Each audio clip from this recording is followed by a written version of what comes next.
So today I'd like to talk about, this is truly a contextual program today.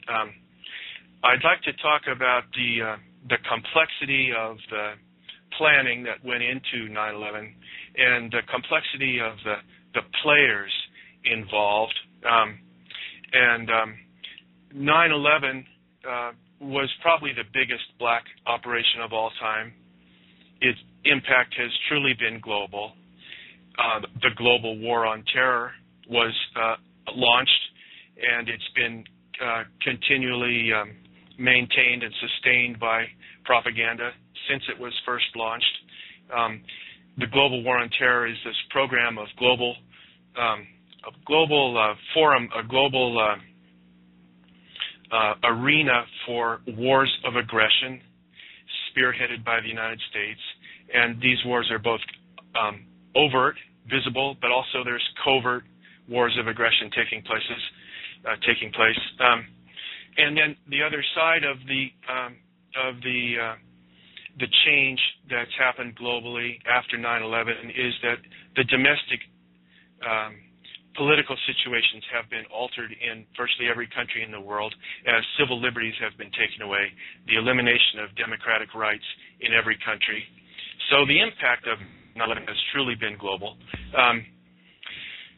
The United States and Western Europe and many other parts of the world have liked to imagine that that their socials, their political structures were different kinds of democracies. But this launching of the global war on terror by the false flag operation of 9/11 has demonstrated that democracy really is a sham by and large. It's still verbally maintained as an ideal, but increasingly it has been abandoned as governments pursue policies in direct opposition to mass public opinion and eliminate civil liberties and carry out wars of aggression. So it's a complex situation with complex objectives, not just one objective, as some have suggested. And it's controlled by a ruling elite, which is not just in the United States, but has members from other countries as well. A ruling class, and the elite of that ruling class. This is the capitalist ruling class. And to a large extent, what's happening now is driven by the dynamics of capitalism, and capitalism in crisis. It has been in crisis for decades, and it's getting worse and worse. So, something needed to be done, and this is what the planners, and the key planners in the ruling elite chose. And now, so we're dealing with it. My orientation here today is partly to respond to a program 2 weeks ago with Kevin Barrett, when Kevin proposed, shall we say, a rather one-dimensional explanation of 9/11. He claimed that 9/11 was a Zionist coup d'etat whose principal purpose was the protection of Israel's security. And I'm going to do a show today that suggests that monocausal, simple one-dimensional explanations of 9/11 are inadequate because of the very evident complexity, so that the notion that Israel's security is primary or that Zionism is the primary concern, or that the neocons have taken over in a coup, or that simply the Bush-Cheney administration is responsible. These kind of simplistic, one-dimensional, and superficial analyses really don't get to the true complexity. It's just not possible for any one small group of ideologues of any kind, Zionist or other, to get control of U.S. foreign policy and then narrow it down to specifically focus on their own interests. And I don't believe that that's the case with 9/11. All kinds of players are involved. And furthermore, we have plenty of facts now.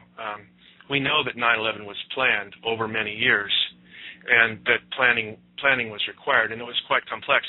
And for example, Kevin Ryan, last week on my show, he did a great job unveiling how complex the planning just at the WTC was. He laid out these complex links between certain corporations, key businessmen, links to intelligence agencies, key politicians, the mafia, all kinds of complex links, and going back years were involved in the preparation of those buildings for demolition and then pulling it off on that day. And then earlier this week, Travis, in his show on the Oklahoma City bombing, also showed how long-term and careful the planning for 9/11 was, because what Travis showed was that the Oklahoma City bombing was an inside job, but not only that, but that it was a trial run. It was a false flag attack using bombs, and it resulted in draconian legislation taking away civil liberties, but that there were actually, in addition to that, actual links between key people involved in the Oklahoma City bombing back to the 1993 World Trade Center bombing and forward to the 9/11 attacks. So he mentioned this Melvin Lattimore, I believe his name was, who was actually an operative involved in all three of those false flag operations in the United States, and he's a free man, despite the fact that he's a Muslim.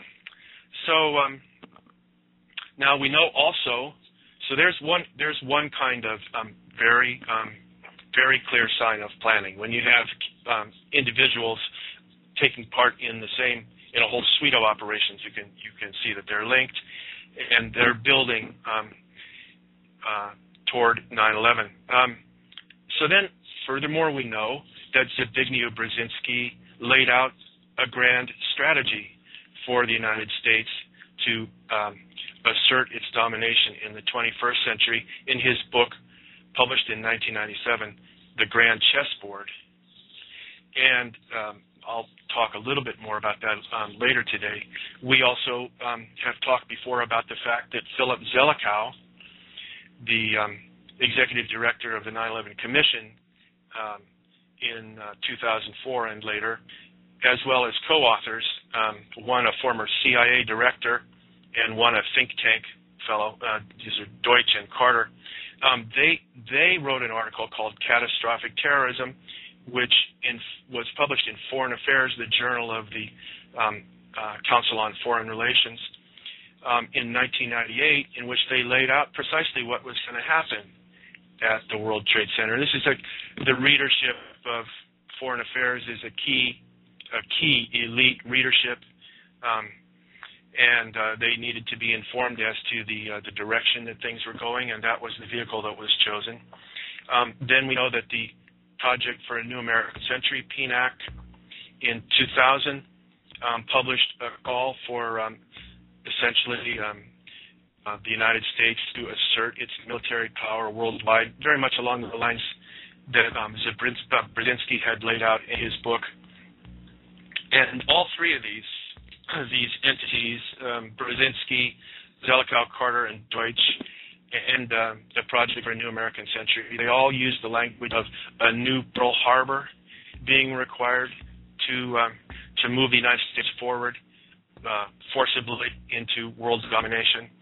And so there's no good reason to think that, for example, that PNAC's stated objectives there were not their true objectives.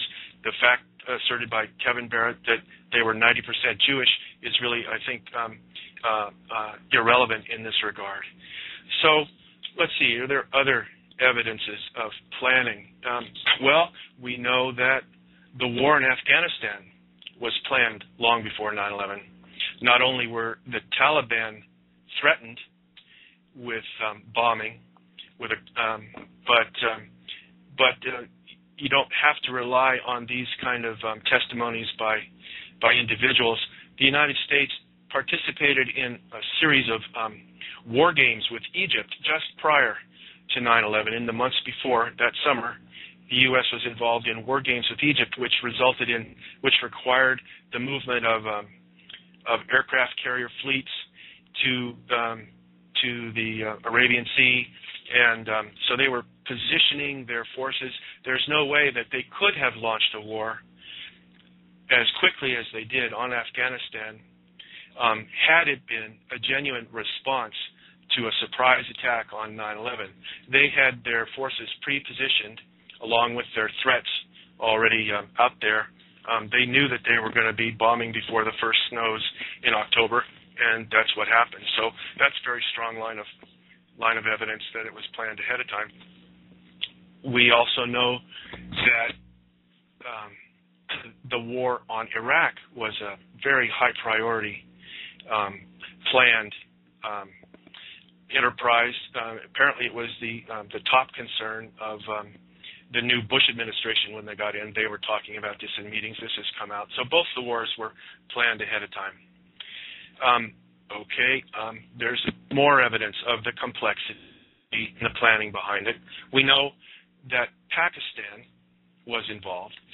The ISI, the Inter-Services Intelligence, the state intelligence agency of Pakistan, which has worked very closely for decades with the CIA.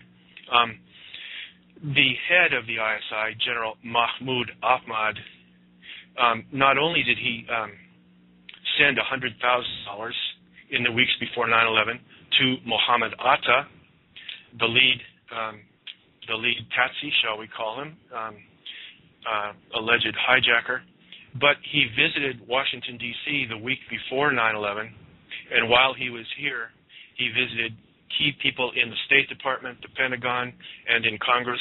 He continued meetings with these people after 9/11. Then he went back to Pakistan, and he was involved in the transition to the war on Afghanistan. And there's evidence that Israel was involved. As Kevin knows, Kevin Barrett, mentioned, Israel clearly was involved. There was the case of the Israeli art students, who it turns out were Mossad agents stationed all over the country, precisely where the various Arab alleged hijackers were, and apparently they were running these guys. They were their operational agents there. Now I've got links, once again, if you go to resistradio.com/forum and click on the show page for today, I've got links to a very good article that Mr. Britt brought to my attention about the Israeli art students, and links to other things that I'm talking about. So you might just want to check those out as I'm talking here. There's also evidence that the UK was involved, that Saudi Arabia was involved. I won't go into details about those. There were many warnings from other countries and from individuals in the United States. People saw stuff going on. They observed preparations underway, and they had quite detailed ideas about what these preparations involved, and they made an effort to contact legitimate authorities in the United States with their information, and their information was systematically ignored. So that's another sign that the decision had been made very high up. They weren't interested in warnings. Well, that's highly suspicious. Okay, so plenty of evidence of advanced planning over years, and very complex, with a wide number of different countries involved, and clearly not a simple situation. Then also, throughout this period prior to 9/11, there was a continuous barrage of propaganda of various kinds, and this was both in the media, on TV, and in the major newspapers, and also from think tanks, and from academia, relating to the increasing dangers of terrorism globally, the growth of this terrible organization, Al-Qaeda, which, as we know, was a database of agents that the CIA used at will all over the world. But portrayed quite differently